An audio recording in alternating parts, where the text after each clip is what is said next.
भाजपा का राष्ट्रीय अध्यक्ष कब तय होगा, अब उसकी जिम्मेदारी आपकी तो है नहीं माननीय अखिलेश यादव जी। लेकिन ये पीडीए के नारा देने से नहीं कुछ होने वाला है। इस लोकसभा चुनाव में क्या यादव समाज भी एक भी लोकसभा लड़ा था क्या? पूर्वांचल की एक सीट आजमगढ़, वहां भी सैफई से आपने अपने भाई को भेज दिया। क्या उधर यादव नहीं रहते हैं कि आप पीडीए की बात भी करोगे, पीडीए का नुकसान भी करोगे? बहुजन समाज पार्टी इस प्रदेश में भाईचारा लाना चाहती है, देश में भाईचारा बनाना चाहती है, ये लोग भाईचारा बिगाड़ना चाहते हैं। कभी बहुजन समाज पार्टी ने अपना समर्थन दे करके भाजपा की सरकार नहीं बनाई है, तो हम बी टीम का कहां काम करते हैं? बी टीम का काम तो समाजवादी करती है, आधे लोग भाजपा में बैठे हैं, आधे लोग समाजवादी में बैठे हैं, और आरोपित बीएसपी को करते हैं, बहुजन समाज पार्टी करते हैं। वक्फ बिल है क्या पेश कर दिया गया, कुछ लोग विरोध कर रहे हैं, कुछ लोग समर्थन कर रहे हैं, लोग कह रहे हैं कि कुछ जश्न मना रहे हैं, तो कुछ कह रहे हैं, कुछ मौलाना ऐसे हैं जैसे फिरंगी मैली और तमाम ऐसे मौलाना कौन विरोध कर रहा है?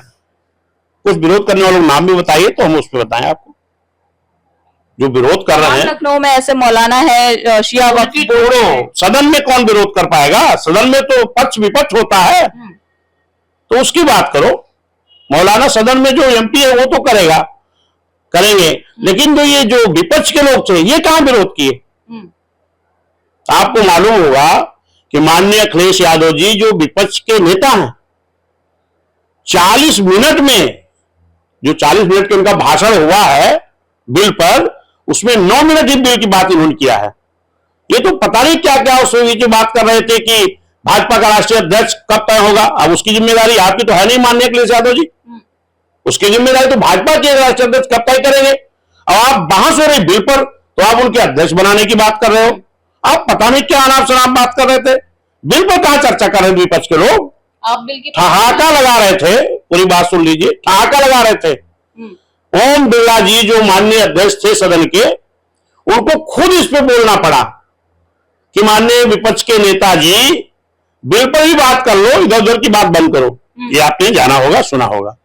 उसके बाद हमारे तो एमपी है नहीं सदन में, लेकिन माननीय बहन जी ने तुरंत ट्वीट करके कहा कि अगर मुस्लिम समाज के पक्ष में ये बिल आया है, भारतीय जनता पार्टी का जो कहना है कि हम मुस्लिम समाज के पक्ष में ये बोर्ड का बिल ला रहे हैं, तो उस पर मुस्लिम समाज को पहले संतुष्ट कर लेना था। इतनी जल्दबाजी में ये बिल लाने की जरूरत नहीं थी।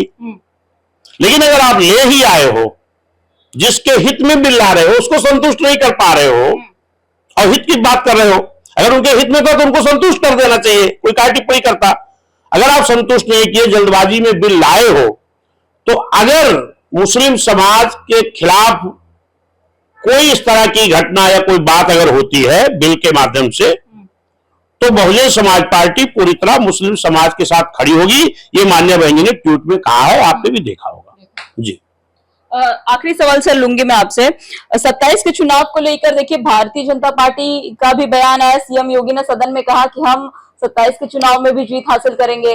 अखिलेश यादव का बयान आया, माता प्रसाद पांडे का बयान आया, शिवपाल यादव का बयान आया। उन्होंने कहा कि 27 के चुनाव में पीडीए फॉर्मूला ही काम आएगा और जनता पीडीए के हित में ही वोट देगी। आपको क्या लग रहा है और बसपा की रणनीति क्या होगी? देखिए, कोई भी दल ये थोड़ी ना कहेगा हम सरकार नहीं बनाएंगे। यहां तक तो ये लोग तो हैं कि वो भी बोलेंगे हम 403 पूरी जीत रहे हैं, वो भी जीत रहे हैं। लेकिन ये पीडीए का नारा देने से नहीं कुछ होने वाला है। अभी लोकसभा में इन्होंने पीडीए का नारा दिया है। पीडीए की बात छोड़ दो, जो यादव समाज अपने आप को ये कहता है कि समाजवादी पार्टी हमारी पार्टी है, इस लोकसभा चुनाव में क्या यादव समाज भी एक भी लोकसभा लड़ा था क्या समाजवादी से?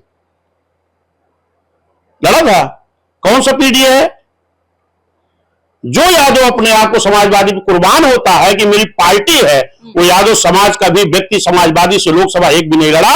अगर कोई लड़ा है तो माननीय अखिलेश यादव जी, उनकी पत्नी लड़ी है, उनके भतीजे लड़े हैं, उनके भाई लड़े हैं, और यहां तक कि चलो भाई कन्नौज लड़ लेते, मुरादाबाद लड़ लेते, मैनपुरी लड़ लेते, इटावा लड़ लेते। पूर्वांचल की एक सीट आजमगढ़, वहां भी सैफई से आपने अपने भाई को भेज दिया। क्या उधर यादव नहीं रहते हैं? उसी आजमगढ़ सीट पर बहुजन समाज पार्टी से रामकृष्ण यादव जी पहले सांसद हुए थे, वहीं रमाकांत यादव सांसद हुए थे, उमाकांत यादव हुए थे। अरे माननीय अखिलेश यादव जी, जरा भी अगर पीडीए का ख्याल होता तो वहां अपने घर से नहीं भेजते, किसी दूसरे हमारे यादव भाई को लड़ाए होते। एक भी चौहान नहीं लड़ा सपा से, प्रजापति नहीं लड़ा एक भी, पाल भी एक लड़ाया गया, तो वो भी पाल हमारे जो राजा राम पाल जी हैं, जो उसी कानपुर के जो सीट थी, क्या नाम उसका, अकबरपुर रनिया, जहां से बीएसपी के कैंडिडेट थे, तो अकेले दम पर चुनाव जीत गए थे। कांग्रेस से भी एक बार जीत गए थे, लेकिन अब की जो समाजवादी के 28 दल का एनडीए गठबंधन था, तब वो राजा रामपाल चुनाव हरा दिए जाते हैं। यही पीडीए है, नारा देने से नहीं होने वाला। अगर समाजवादी पीडीए के लिए काम करना चाहती, पीडीए की हितैषी होती, तो एससी एसटी ओबीसी की बैकलॉग की भर्ती मान्य बहन जी के सरमुख सरकार में हो रही थी, समाजवादी के राष्ट्रीय अध्यक्ष जी माननीय नेताजी इसको रोक नहीं लगाते। अगर ये पीडीए के पक्ष में होते, तो बहन जी की सरकार में एससी एसटी का ठेकेदारी का आरक्षण बहन जी ने दिया था, ये समाजवादी के लोग आरक्षण नहीं खत्म करते। अगर पीडीए के पक्ष में होते, तो बहन जी ने एससी एसटी को अपनी सरकार में अधिकारियों को प्रमोट किया था, उनका डिमोशन नहीं करते। अगर ये पीडीए के समर्थन होते, तो भरी सदन में लोकसभा में एससी एसटी के प्रमोशन का बिल किसने फाड़ा था? यही समाजवादी के लोगों ने एक एससी सांसद से फड़वाने का काम किया था। क्यों? क्योंकि एससी समाज के प्रमोशन के आरक्षण के बिल के प्रति इनका गुस्सा था। लेकिन ये जो बिल अभी आया, इसके प्रति गुस्सा इनका नहीं दिखाई पड़ा, ठाके लगा रहे थे। ये दोहरा चरित्र नहीं चलेगा कि आप पीडीए की बात भी करोगे, पीडीए का नुकसान भी करोगे। इसी पीडीए समाज में जन्मे छत्रपति साहू जी महाराज कुर्मी समाज में जन्मे, जिनके नाम से बहन जी ने, छत्रपति साहू जी महाराज कौन है? कुर्मी समाज में जन्मे, पिछड़े समाज में जन्मे, आरक्षण के जनक, जिनके सम्मान के लिए मान्य बहन जी ने सुल्तानपुर एक बड़े जिले को विकास के लिए एक छोटा जिला बनाया, उनके नाम से रखा छत्रपति साहू जी महाराज नगर। यही पीडीए के लोगों ने पिछड़े समाज में जन्मे संत गुरु महापुरुष के नाम को बदल करके अपमानित करने का काम किया, उसका नाम रख दिया अमेठी। मानवर कांसीराम साहब के नाम से बने जिले, जिसको बदल करके पीडीए के लोग कर दिए कासगंज। बाबा साहब के नाम की चर्चा तो करते हैं, लेकिन बाबा साहब के नाम से बने जिले, जिसका नाम था भीमनगर, उसको बदल करके संभल किसने किया? ये पीडीए की बात करने वाले लोग। रमाबाई नगर बदल करके कानपुर देहात किसने किया? पीडीए की बात करने वाले लोग। संत रविदास नगर बदल करके भदोही किसने किया? पीडीए की बात करने वाले लोग। ये नारा से, बात करने से नहीं होगा। किसी ने अगर सभी समाज पीडीए यानी एससी एसटी ओबीसी पिछड़ा मुस्लिम के लिए किसी ने अगर काम किया है, तो उस पार्टी का नाम बहुजन समाज पार्टी, नेता का नाम बहन जी जिन्होंने करके दिखाया है। शुरुआत मैंने वहीं से किया था कि 52% बैकवर्ड के लोगों की राजनीतिक भागीदारी मात्र 1.5 से 2% थी। जब बहुजन समाज पार्टी बनी, मानवर कांसीराम साहब बहन जी नारा दिया, तब जाकर के पिछड़ों की जिसकी इतनी संख्या भारी, तब उनकी आबादी के हिसाब से हिस्सेदारी मिली। तो पीडीए के नारा नहीं, ये बहुजन समाज, पिछड़ा समाज, ये सब समाज के गरीब लोग, ये जो न्याय पसंद लोग हैं, ये समझ रहे कि लोग कर क्या रहे हैं। ये नूला कुश्ती बंद करें, उसको जनता समझ चुकी है। आने वाले चुनाव में इसका जवाब जनता निश्चित है दलों को देगी और बहुजन समाज पार्टी को सरकार में लाने का काम करेगी। खोदने की राजनीति चल रही थी और इस खोदने की राजनीति के बीच मुख्यमंत्री हाल ही में मथुरा गए हुए थे। उनका एक बयान आया, उन्होंने कहा कि मथुरा का मामला कोर्ट में चल रहा है, अगर कोर्ट में नहीं चल रहा होता तो नजारा कुछ और ही देखने को मिलता मथुरा का। मैं ये तो पहले बोल दिया कि भाजपा सपा के लोग भाईचारा बिगाड़ने की बात करते हैं। बहुजन समाज पार्टी इस प्रदेश में भाईचारा लाना चाहती है, देश में भाईचारा बनाना चाहती है, ये लोग भाईचारा बिगाड़ना चाहते हैं। तो वो क्या बोलते हैं, उनसे सवाल करिएगा, उसके बारे में नहीं आता। मैं जानता हूं कि इस देश में भाईचारा बनना चाहिए, भाईचारा तैयार होना चाहिए।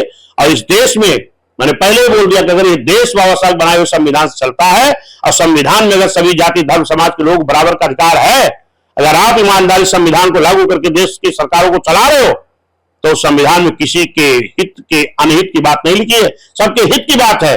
तो सभी समाज का हित होना चाहिए। इसी देश की आजादी के लिए नारा लगता था हिंदू मुस्लिम सिख ईसाई बौद्ध फारसी भाई भाई, तो उस वक्त तो सभी जाति धर्म समाज के लोगों ने खून की होली खेल करके देश को आजादी कराई। अब आज आप बंटवारा करते हो। ये बाबा साहब बंटवारा करके नहीं गए हैं। बाबा साहब ने संविधान में सभी जाति धर्म समाज लोग बराबर का स्थान देके गए हैं। उन्हीं के विचारों पर बहुजन समाज पार्टी चलने वाली पार्टी है। इसलिए इस देश में रहने वाले सभी जाति धर्म समाज के लोगों का एक भाईचारा बना करके इस देश की उन्नति अगर कोई करना चाहता है तो बहुजन समाज पार्टी। बहुत धन्यवाद, शुक्रिया आपको। देखिए, आप थे हमारे साथ बसपा प्रदेश अध्यक्ष विश्वनाथ पाल जी, जिन्होंने तमाम मुद्दों पर बातचीत की। इन्होंने 27 के चुनाव को बसपा के लेकर रणनीति पर बात की, इन्होंने समाजवादी पार्टी की पीडीए की बात की और साथ ही साथ इन्होंने 27 के चुनाव को लेकर जिस तरीके से समाजवादी पार्टी और इंडिया अलायंस के लोग बसपा सुप्रीमो को साथ लाने की बात कर रहे हैं चुनाव लड़ने को लेकर, उस पर भी इन्होंने करारा जवाब दिया। बहरहाल ये खबर आपको कैसी लगी, हम कमेंट सेक्शन में कमेंट करके जरूर बताइएगा। इस देश और दुनिया की तमाम खबरें देखने के लिए बने रहे मस्त टाइम्स के साथ।